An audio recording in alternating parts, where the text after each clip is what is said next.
काबिज है? क्या आदित्यनाथ योगी को भगवा पहनना चाहिए हमारी परंपरा और सभ्यताओं के अनुसार? क्या साध्वी प्रज्ञा सिंह ठाकुर जिन पे एक एलिगेशन लगा हुआ है कि उन्होंने मालेगांव में बम ब्लास्ट किया, हेमंत करकरे की साजिशन हत्या करवाई, क्या इस महिला को भगवा पहनना चाहिए?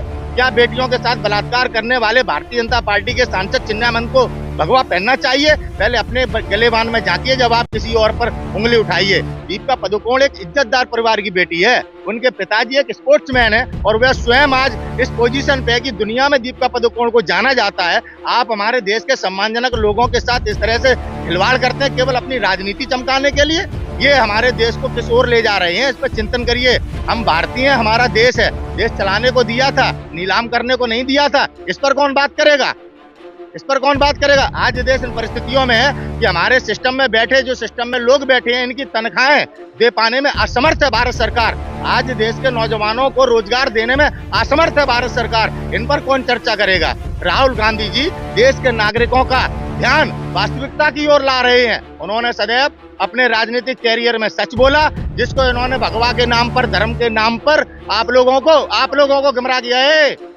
जब आपका जो काम है आप नहीं करते हैं, जब कोई भी देश का नागरिक सही बात रखने का प्रयास कर देता है तो दलाली शुरू कर देते हैं। आई समझ में? आज आपकी दलाली के कारण एक इज्जतदार, सम्मानजनक जो व्यक्ति है रवीश कुमार, आज वो उसके चैनल को कैसे देश विरोधियों ने खरीद लिया और चाटू करताई पे लगा दिया है। आप जैसे दो कौड़ी के ये दल्ले हैं ना, जो सच को झूठ बताते हैं और उन लोगों को बहान बना दिया है। जो लोग क्रिमिनल थे, क्या चरित्र आप माँ बेटे को कहते हो बेल पे है? अमित शाह कौन सी रेल पे बैठा है? वो भी तो तड़ी पार है। कौन कौन से उस पे मुकदमे लगे हुए हैं, कभी इन पे देखा है? अपनी पावर में आके आप न्यायपालिका से मुकदमे माफ कर। राहुल गांधी जी की भारत जोड़ो यात्रा को शुरू से ही विफल करने के लिए तमाम तरीके से भारतीय जनता पार्टी पूरे प्रयास कर रही है। राजस्थान में उनकी यात्रा को रोकने का भी प्रयास किया गया, लेकिन वो सफलता प्राप्त नहीं कर पाए। कहीं ना कहीं भारत जोड़ो यात्रा को देश भर से समर्थन मिल रहा है और विदेशों से भी समर्थन मिल रहा है, तो भारतीय जनता पार्टी घबरा गई है। तो राहुल गांधी की भारत जोड़ो यात्रा को किस तरह से स्थगित किया जाए, तो भारतीय जनता पार्टी कहीं ना कहीं आज उस राहुल गांधी के व्यक्तित्व से डरी हुई है, जिस राहुल गांधी को इन्होंने पप्पू साबित करने के लिए ना जाने कितने करोड़ों रुपए जो भारतीयों के हैं, जो हम इन टैक्स देते हैं ना, उस पैसे को कैसे बर्बाद किया जाता है केवल राहुल गांधी की छवि को खराब करने के लिए। राहुल गांधी जी हर बात अपने मुंह से उन्होंने बताया है लाल किले से खड़े होकर। तो समझिए आप कि भारत जोड़ो यात्रा को कहीं ना कहीं तोड़ना चाहते हैं। भारतीय जनता पार्टी के अंदर बौखलाहट है भारत जोड़ो यात्रा से जो समर्थन मिल रहा है कांग्रेस पार्टी को। भारतीय जनता पार्टी की आप बात कर रहे हैं, वो अस्मिता बचाने पे लगे हैं। बहुत सारे लोग जो है ना भगवा पे आज सवाल उठा रहे हैं, जो कि इस देश से जुड़ा हुआ भगवा है। अब कैसे अभी देखा भगवा मूवी में कितना भद्दा मजाक किया गया। ये मानसिकता दर्शाती है भारतीय जनता पार्टी के नेताओं की, कार्यकर्ताओं की। अब उनके पास कुछ बचा हुआ नहीं है। अब ये एक शर्म की बात है कि एक महिला के अंडरगारमेंट्स में आप भगवा को देख रहे हैं। वो पंडितानी है और एक राजपूत घराने की बहू है। किस तरीके से ब्राह्मण और राजपूतों के मान सम्मान स्वाभिमान के साथ खेल रहे हैं और हमारी परंपराओं का मजाक उड़ा रहे हैं केवल अपने राजनीतिक स्वार्थ में भारतीय जनता पार्टी के लोग। इस सच्चाई को गंभीरता से देश के प्रत्येक नागरिक को चिंतन करना चाहिए कि ये राजनीति कर रहे हैं, ये हमारी परंपराओं के साथ खिलवाड़ कर रहे हैं। देश दिया चलाने को देश नहीं चला पाए, हमारे भारत की नीलामी कर रहे हैं। इससे ज्यादा देश विरोधी और क्या होगा? आप भगवा के नाम पर आप अपने फेलियर को छुपाना चाहते हैं। आप अपने फेलियर को छुपाना चाहते हैं कि आप भगवा बाथरूम के अंदर या आप इस तरह से भगवा को देखेंगे। इससे पहले भी तमाम तरह से देखिए एंटरटेनमेंट का जरिया है। आपको भी सम्मान करना चाहिए भगवे का। आपने भी भगवे का सम्मान करना चाहिए, तो पहले उन राजनीतिक दलों को सम्मान करना चाहिए जो हमारे देश में आज सत्ता पे काबिज है। क्या आदित्यनाथ योगी को भगवा पहनना चाहिए हमारी परंपरा और सभ्यताओं के अनुसार? क्या साध्वी प्रज्ञा सिंह ठाकुर जिन पे एक एलिगेशन लगा हुआ है कि उन्होंने मालेगांव में बम ब्लास्ट किया, हेमंत करकरे की साजिशन हत्या करवाई, क्या इस महिला को भगवा पहनना चाहिए?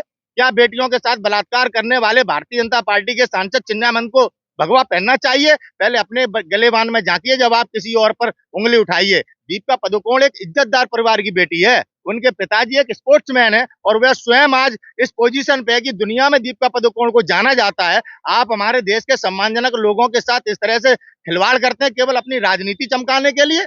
ये हमारे देश को किस ओर ले जा रहे हैं, इस पर चिंतन करिए। हम भारतीय हैं, हमारा देश है, देश चलाने को दिया था, नीलाम करने को नहीं दिया था। इस पर कौन बात करेगा?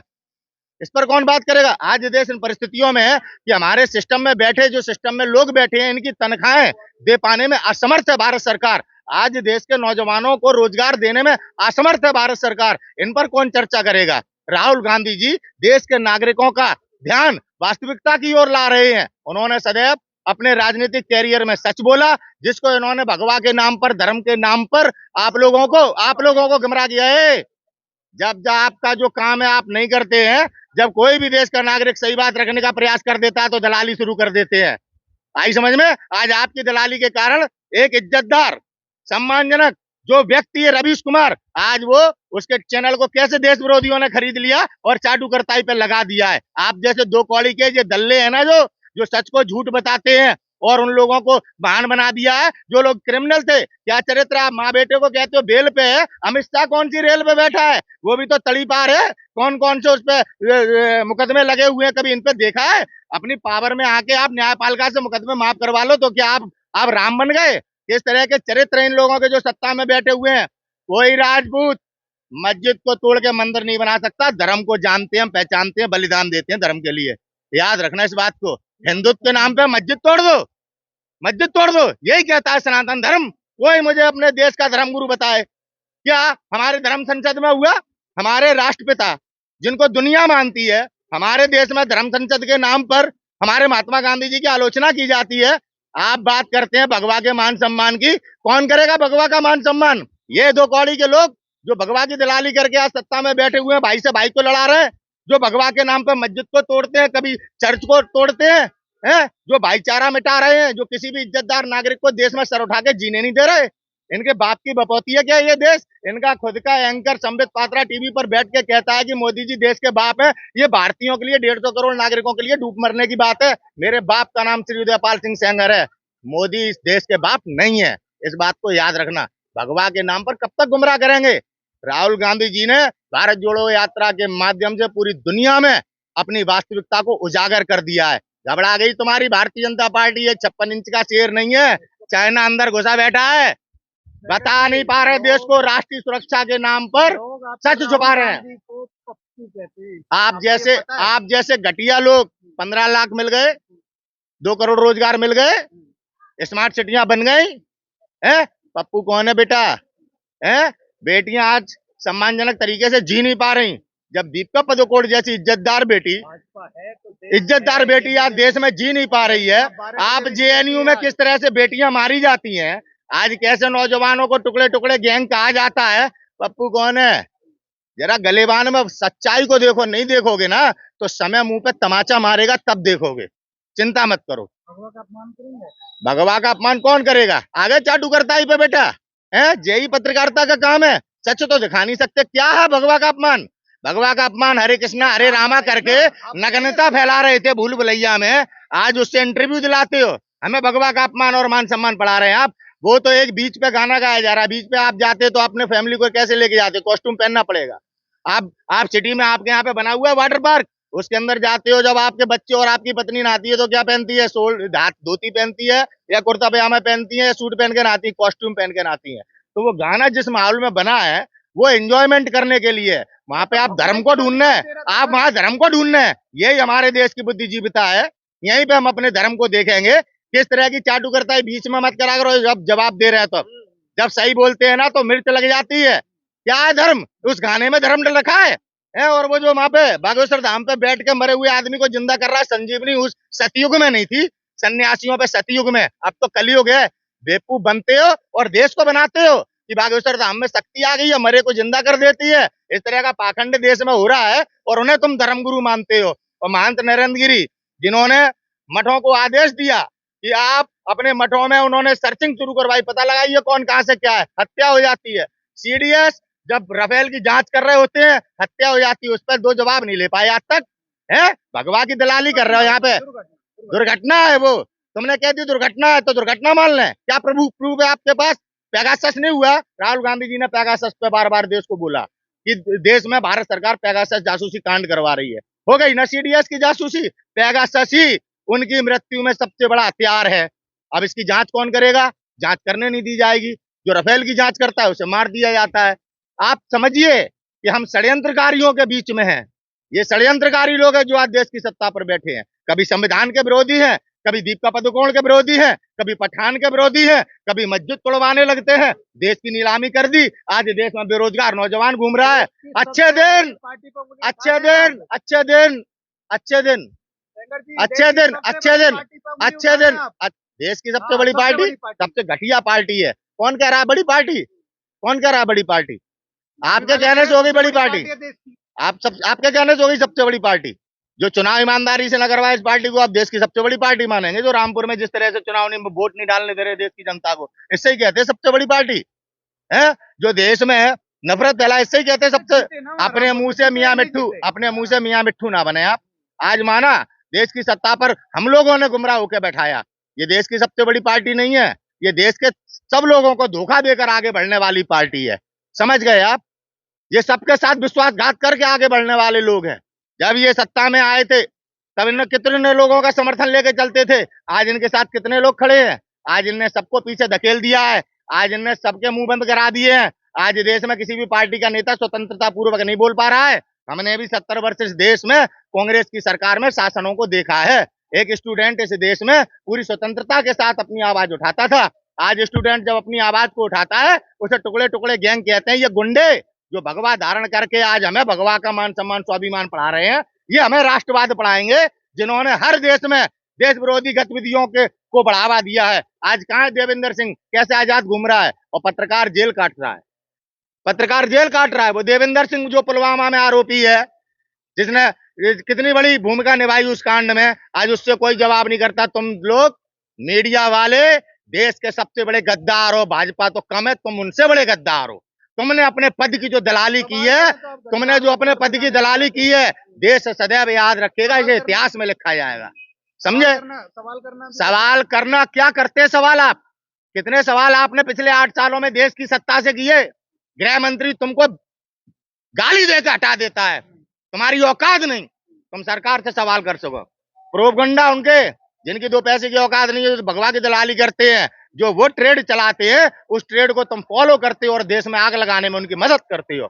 आज संसद भवन में विपक्ष के नेता केवल आपकी चाटुकरताई के सवालों के कारण नहीं बोल पा रहे हैं। इस बात को याद रखना। संसद में जो विपक्ष की आवाज दबी है, उसकी सबसे प्रमुख वजह देश का मीडिया और तुम जैसे 2 कौड़ी के पत्रकार। अब आपने फिर करी दलाली वाली बात। विपक्ष है नहीं। अरे कोई भी सही, विपक्ष में कितने लोग हैं? 5 है ना। वो देश की पीड़ा रख रहे हैं ना संसद में, उसका जवाब सरकार को देना चाहिए। सरकार जवाब नहीं देती है। सरकार ने किसी भी बात का जवाब नहीं दिया, चाहे चाइना को लेकर बात हो, चाहे बेरोजगारी को लेकर बात हो, चाहे महंगाई को लेकर बात हो, पेगासस को लेकर बात हो, नोटबंदी को लेकर बात हो। किसी बात पर सरकार ने संसद भवन में जवाब नहीं दिया। उसकी प्रमुख वजह तुम जैसे 2 कौड़ी के ये पत्रकार जो यहाँ पे पत्रकारी सवाल पूछते हो, सवाल ही तुम्हारे न्यारे होते हैं। जो भाजपा सवाल दे दे आप भगवा भगवा लगाए डाले हो। भगवा भगवा तुम्हारा 15 दिन से चल रहा है और देश में कोई सवाल नहीं है। देश में कोई सवाल नहीं है और नौजवानों की कोई पीड़ा नहीं है, गरीबों की कोई पीड़ा नहीं है। आज आम नागरिक आवाज नहीं उठा पा रहा। सिस्टम किस तरह चल रहा है? आज आईपीएस अधिकारी, डीएम आज किस तरह से काम कर रहे हैं। कैसे पुलिस वाला किसी के घर पे बुलडोजर चला सकता है? ये अधिकार कहाँ से मिला? आपने कभी सवाल किया? आपने क्यों? क्या दिक्कत बेटे? अभी अपनी कमाई से घर बनाया नहीं है तूने, दलाली का मजा ले रहा है। जिस दिन मेहनत की कमाई से घर बनाएगा और अमित शाह जैसा इस देश में शासन करने वाले अब तेरे घर पर बुलडोजर चलाएगा, तब वो पीड़ा तुझे एहसास होगी। ऊपर वाला उसी भाषा में समझाता है जिस भाषा में बंदे को समझ में आता है। चिंता ना कर, चिंता ना कर। आई समझ में? किसी पुलिस वाले को संवैधानिक अधिकार नहीं है कि वो किसी के घर पे बुलडोजर चला दे। इस बात को याद रखना। और कैसे आज हमारे देश में बुलडोजर चलाए जाते हैं। कुलदीप बलवंत सिंह सेंगर की हत्या हुई साहब, पुलिस वालों ने अपने थाने में उसको मार मार के मार डाला। तुम 2 कौड़ी के दल्ले उस एक गरीब आदमी को न्याय नहीं दिलाओगे। भगवा गाओ, एक औरत विधवा हो गई, 2 बच्चों के सिर से अपने पिता का साया छूट गया क्योंकि उसे पुलिस वालों ने थाने में डाल के मारा। चिल्ला भगवा। और उस कुलदीप सिंह सेंगर की जिन पुलिस वालों ने मार मार के हत्या कर दी, उनके घर पे बुलडोजर चलवा। तू अभी तो कह रहा था अपराधी थे, ये कौन है? साहूकार है। अब चलवाओ उस थाने में जितने लोग थे उनके घर पे बुलडोजर। तुमने वतन बेच दिया और आज तुम्हारी इस दलाली के कारण आज देखो कैसे बलवंत सिंह सेंगर जैसे ना जाने कितने इस देश में लोग मारे जा रहे हैं और उनके घर परिवार टूट रहे हैं और उनके परिवार की बहन बेटियां आज वेश्यावृत्ति करने पर मजबूर हैं। तुम जैसे दो कौड़ी के पत्रकारों के कारण दिखाओगे नहीं तुम कुछ, ये तुम कुछ नहीं दिखाओगे। तुम सच्चाई को छुपाने के लिए तमाम तरह का ढोंग करोगे, ये तुम्हारी औकात है, ये औकात है। राहुल गांधी को पप्पू कहना तो आसान है, लेकिन सच दिखाने के लिए अपनी माँ का दूध पीकर बड़ा होना पड़ता है। अमूल के डिब्बे से पिया हुआ दूध काम नहीं आता है, याद रखना इस बात।